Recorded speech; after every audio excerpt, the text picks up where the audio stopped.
Olá, é um prazer estar com você aqui nesse momento para que a gente juntos possamos estudar a lição da Escola Sabatina. Eu sou o pastor Elmer Guzman, professor de teologia aqui do SALT da FAP.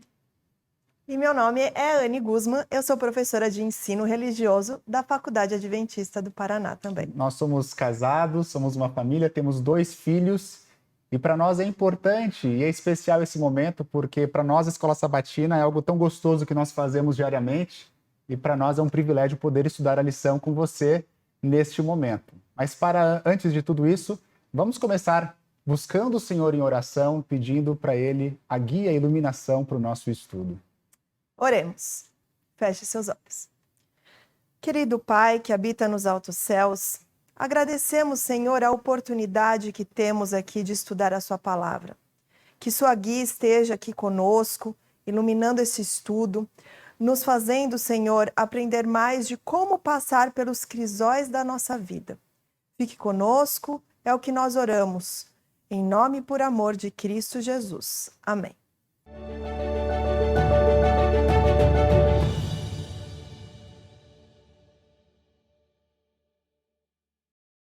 Essa lição número 2 é intitulada Os Crisóis da Vida. Anne, afinal de contas, o que é um crisol?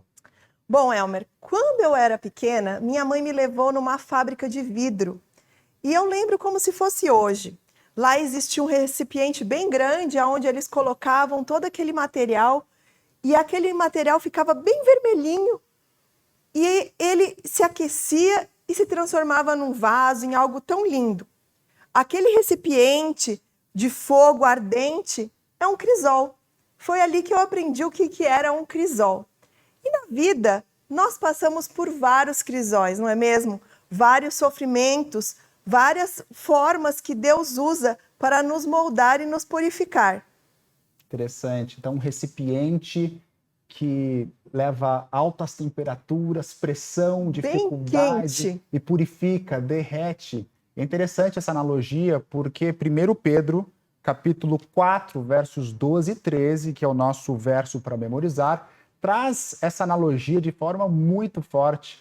Eu convido você a ler comigo neste momento. A palavra de Deus diz: Amados, não estranhem o fogo que surge no meio de vocês, destinado a pô-los à prova, como se alguma coisa extraordinária estivesse acontecendo. Pelo contrário, alegrem-se na medida em que são coparticipantes dos sofrimentos de Cristo, para que também, na revelação de sua glória, vocês se alegrem exultando. Interessante notar que aqui o texto da palavra de Deus está dizendo que, por vezes, nós somos colocados à prova por meio de sofrimento, mas ao mesmo tempo nos desafia a exultarmos, a termos alegria em meio ao sofrimento. Anne, como isso funciona? Como que o cristão ele deve enfrentar o sofrimento quando as dificuldades, as tribulações batem à nossa porta? É interessante, Elmer, que aqui o texto que você acabou de ler diz: amados, não estranheis. Ou seja, para o cristão não deve ser algo que vai pegar ele de surpresa, né? Deve ser algo que ele já deve estar preparado, que vai vir, essas provas virão, né? Porque o sofrimento, ele vai apurar o cristão, né? Existem várias religiões aí que pregam que quando você vai a Cristo, tudo vai ficar bom, prosperidade. Mas isso não é o que o texto nos diz, não é o que a palavra de Deus nos diz. Porque o cristão, ele vai ter sim provações, ele vai sofrer. Mas ele não precisa se preocupar. Sabe por quê? Ele não precisa se preocupar porque Cristo também sofreu. Cristo também passou por sofrimentos. E Cristo está ao nosso lado, nos auxiliando a passar pelos sofrimentos, pelos crisóis da nossa vida. Ou seja, nós podemos ter a certeza que em meio aos sofrimentos, Deus está nos fortalecendo, Ele está cuidando de nós e, por vezes, utilizando os sofrimentos para ensinar lições importantes para as nossas vidas. Com certeza, nada de desespero. E nós podemos ver também alguns exemplos na Bíblia que falam de personagens bíblicos que passaram por esses crisóis, né? Nós podemos ver José. José, ele não foi liberto do calabouço do faraó, mas ele foi liberto no calabouço do faraó.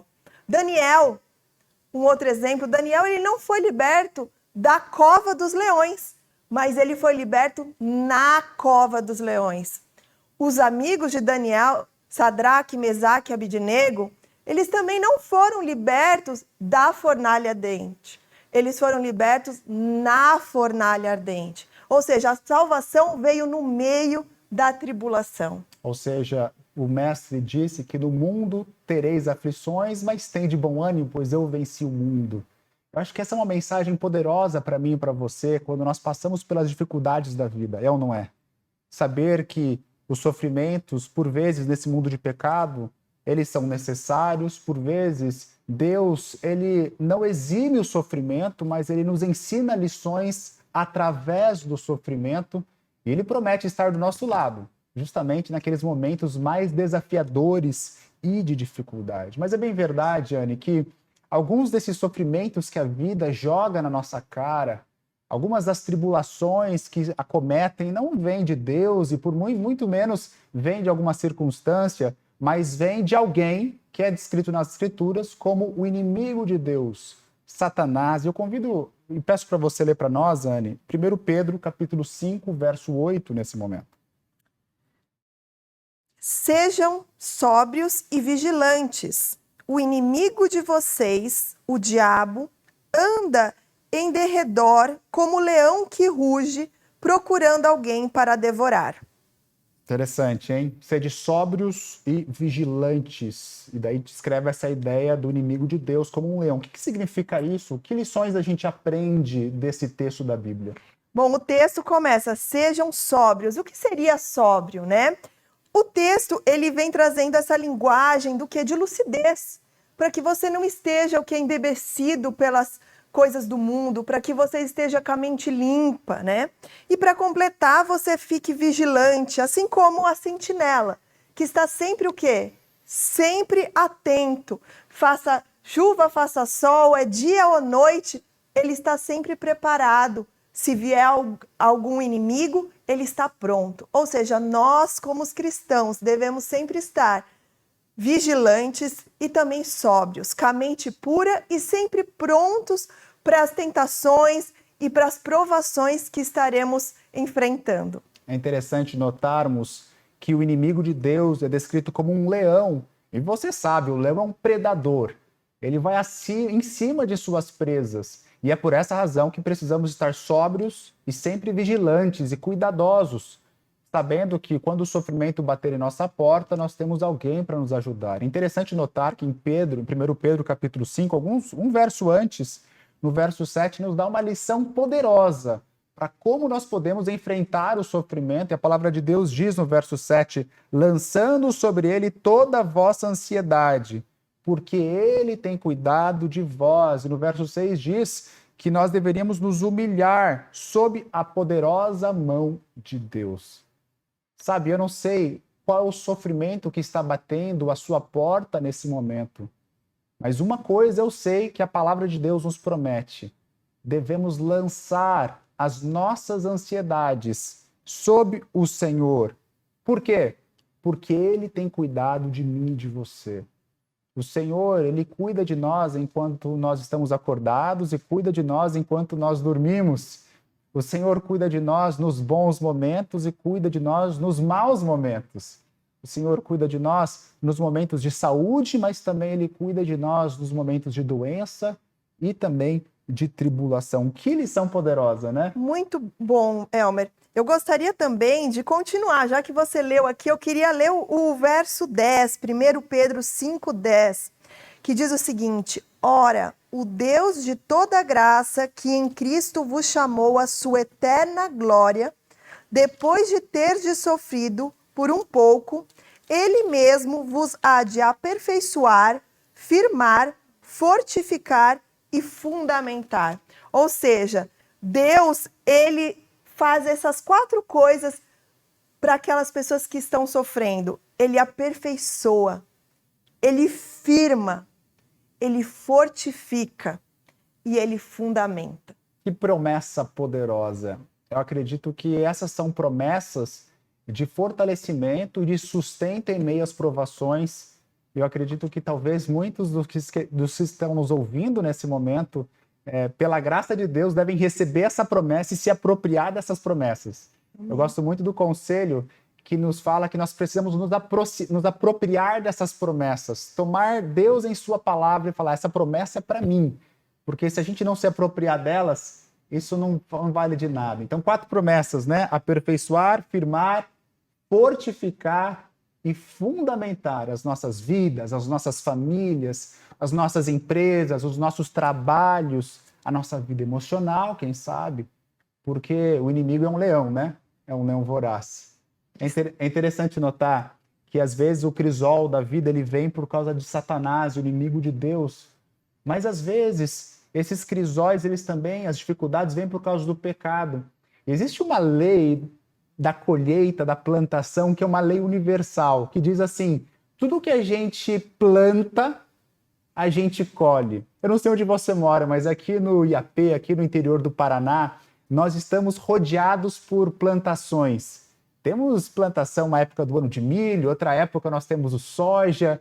E você sabe que essas plantações são poderosas. É o ano inteiro e você dirige de carro e você passa por aqueles campos e você vê aquela cultura, a coisa mais linda. E a lei da natureza é aquilo que a gente planta, nós colhemos. Na vida espiritual, por vezes, nós acertamos e temos muitas vitórias, mas por vezes nós caímos, pecamos, nos apequenamos moralmente. E apesar de Deus perdoar os nossos pecados, porque se confessarmos os nossos pecados, Ele é fiel e justo para nos perdoar, nos purificar de toda iniquidade, toda injustiça, por vezes a consequência de nossos pecados é sentida na nossa pele e nós devemos colher aquilo que nós plantamos. É por essa razão que nós devemos entender que nem tudo, às vezes, vem do inimigo no sentido de que ele está ali em cima de você. Nem tudo, muitas vezes, é uma lição que Deus ele arquitetou para trazer a varinha do Senhor sobre nós, mas às vezes é simplesmente a consequência das nossas ações. É por essa razão que nós precisamos aprender a pensar da causa para o efeito e sempre perceber por que será que eu estou passando por isso e aprender as lições práticas por isso. Eu acho interessante, Anne, um verso que o apóstolo Paulo diz em Romanos, no capítulo 1, no verso 18. Você poderia ler para a gente, por favor? Romanos, capítulo 1, verso 18. Diz o seguinte: a ira de Deus se revela do céu contra toda impiedade e injustiça dos seres humanos, que por meio da sua injustiça suprimem a verdade. Interessante notarmos isso, né? Que em Romanos capítulo 1 disse um pouquinho antes que a justiça de Deus é revelada. Deus revela a sua justiça para a salvação e descreve que o justo viverá pela fé, de fé em fé. E depois, logo na sequência, descreve que a ira de Deus também é revelada contra a impiedade, a injustiça das pessoas. E essa impiedade e justiça é o pecado. Sabe? Deus é um ser santo. E a sua santidade, quando entra em contato com o pecado, ela meio que é repelente. A santidade de Deus não combina com a gravidade, a maldade do pecado. É por essa razão que Deus ele revela a sua ira. Não é uma ira como a ira do ser humano, que é uma ira passional, a gente fala mais do que deve, mas a ira de Deus é a sua santidade próxima do pecado. Sabe, se nós tivéssemos a noção de quão ruim é o pecado, que custou a tal ponto a vida do próprio Filho de Deus, nós teríamos um pouco mais de receio de se aproximar desse algo tão terrível que entrou na história da raça humana. Mas, por vezes, alguns dos crisóis dessa vida são crisóis em consequência do pecado e nós precisamos ter noção disso. E quando nós estamos em pecado, a varinha do Senhor muitas vezes é utilizada. A mão do Senhor muitas vezes é uma mão que repreende. Quem sabe nós podemos ler um texto. E o que eu gostaria de ler aqui para nós. Jeremias, capítulo 9, verso 7. A palavra de Deus diz: portanto, Assim diz o Senhor dos Exércitos, eis que eu os depurarei e os provarei, pois que outra coisa poderia eu fazer com a filha de meu povo? Anny, como que o Senhor, ele depura? Como o Senhor nos prova? Como que ele nos corrige? Por que ele faz isso?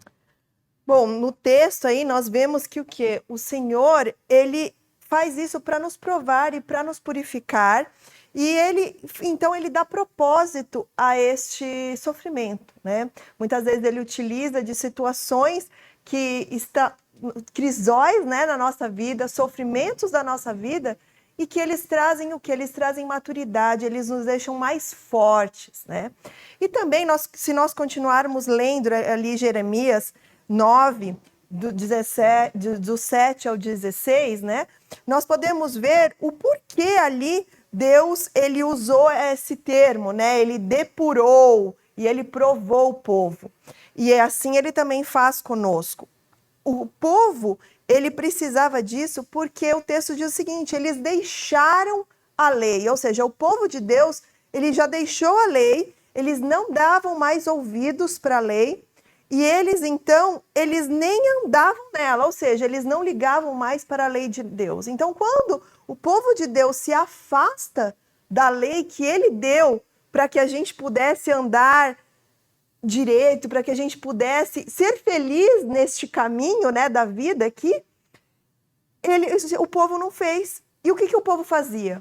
O povo, ele andava segundo o seu coração, sim, segundo a dureza do seu coração.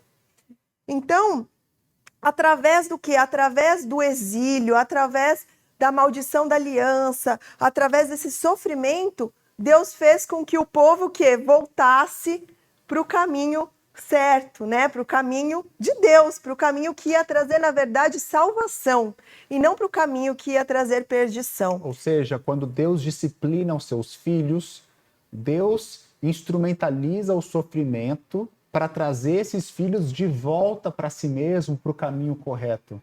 É bem verdade que, às vezes, Deus, nesse mundo de pecado, Deus, às vezes, ele não causa um sofrimento porque Deus é amor. Isso a gente tem que ter bem claro. Mas, por vezes, Deus utiliza o sofrimento para ensinar as lições necessárias, são as medidas disciplinares de Deus, é a varinha do Senhor corrigindo os seus filhos para trazer os seus filhos de volta. É interessante isso, porque Deus, ele não causa o mal para a pessoa. O mal, ele foi causado de forma misteriosa, ele surgiu de forma misteriosa e hoje nós temos, o mal ganhou vida própria, né? Através da ação do inimigo, de Lúcifer, depois a queda de Adão e Eva, e hoje os filhos de Adão, todos nós vivemos nesse mundo de pecado. Então, Deus, quando ele permite as circunstâncias do mal acontecerem em nossa vida, muitas vezes, não é porque ele não quer que a gente passe por sofrimento, mas muitas vezes as nossas ações, as circunstâncias da vida, elas, a despeito de não ser o ideal, elas são instrumentalizadas por Deus para que possam ensinar lições importantes para as nossas vidas neste mundo de pecado, né? Como se diz, às vezes, há coisas ruins que vêm para o bem. E às vezes, como eu já conheci tantos pais, né, que deram tudo para os seus filhos, deram carro quando fez 18 anos, deram tudo o que o filho poderia ter, e essas coisas boas acabaram estragando os filhos. Então, às vezes, ao olho nu, ao olho do ser humano, tem coisas ruins que a gente recebe na vida que, na verdade, as consequências são boas, e às vezes tem coisas boas que a gente recebe que a consequência dessas coisas boas são coisas ruins, mas a gente não sabe o que é o que. Uma coisa é fato, nessa vida cristã, algumas dessas dificuldades, elas servem para o nosso amadurecimento. E 2 Coríntios 12, verso 7, descreve a circunstância do apóstolo Paulo. Você lembra em Atos capítulo 9, quando Paulo cai ao chão, encontra com Cristo ressurreto, Cristo conversa com ele perde a sua visão, depois ele é direcionado até Ananias o cura, mas ele mantém com algo na sua carne. É descrito como um espinho na carne, né? Eu vou ler aqui o texto, diz assim, 2 Coríntios 12, verso 7, e para que me não exaltasse pelas excelências das revelações, foi-me dado um espinho na carne, a saber, um mensageiro de Satanás, para me esbofetear, a fim de não me exaltar. Afinal de contas, como a gente pode entender esse espinho na carne? A palavra de Deus diz, foi-me dado um espinho na carne. Quem que deu esse espinho? Como a gente pode entender isso, Anne? É interessante, né? Porque nesse texto, nós podemos ver que o Senhor fez com que ele tivesse esse espinho na carne para que ele o quê? Para que ele não se vangloriasse, para que ele não se exaltasse, não achasse que as coisas que estavam acontecendo com ele eram provenientes dele, mas sim provenientes do Senhor, né? Ellen White também, ela conta uma experiência de que quando ela foi convidada a ser uma mensageira do Senhor, ela disse que não poderia aceitar porque ela poderia se achar, ela poderia se vangloriar por ser uma mensageira do Senhor. E o anjo então disse para ela, fica tranquila, porque quando isso estiver acontecendo, a mão do Senhor pesará sobre você. Ou seja, às vezes os espinhos da carne vêm de Deus, mas aqui Paulo descreve como um mensageiro de Satanás. Às vezes Deus instrumentaliza o sofrimento para o nosso crescimento e às vezes isso é necessário. É a varinha do Senhor, é a disciplina do Senhor. E é interessante nós notarmos a diferença entre o que é uma corte e uma poda, né? Quando a gente corta uma árvore, a árvore não cresce mais. Mas quando a gente poda um pé de uma árvore, usa a mesma foice, a mesma tesoura. Mas quando a gente poda essa árvore, essa planta, ela cresce mais frondosa, mais bonita. A gente fez isso recentemente num maracujá que tem lá em casa e a gente viu os frutos e as flores acontecendo. Querido, eu não sei como está a sua vida e qual é o seu crisol, o seu sofrimento. Uma coisa eu sei, se você está no caminho do bem, no caminho do crescimento na graça, no caminho do amadurecimento da vida cristã, por vezes a poda do Senhor é necessária. Ele precisa burilar o nosso caráter. Nós precisamos entrar na mão do ourives para que ele trabalhe em nós, tirando aquilo que não presta em nosso caráter. E por vezes a aprovação, ela é necessária. A gente já viu logo no começo que o ponto da vida cristã não é vida cristã tem ou não tem sofrimento. Toda vida cristã ela é regada de sofrimentos. A pergunta é como nós vamos responder a este sofrimento. Nós estamos chegando já ao nosso momento final e eu quero agradecer você que esteve conosco. Quero te desafiar a continuar estudando essa lição para que você possa aprender as lições valiosas que Deus quer nos ensinar através dos crisóis da vida, das provas de fogo, que por vezes Deus permite baterem a nossa porta para nos burilar e nos ensinar. E eu quero te perguntar, Anne, algumas palavras finais de consideração final. Como nós podemos viver na vida prática e respondermos ao sofrimento quando ele bater a nossa porta? Bom, como nós já vimos, é impossível nós fugirmos dos crisóis da vida, né?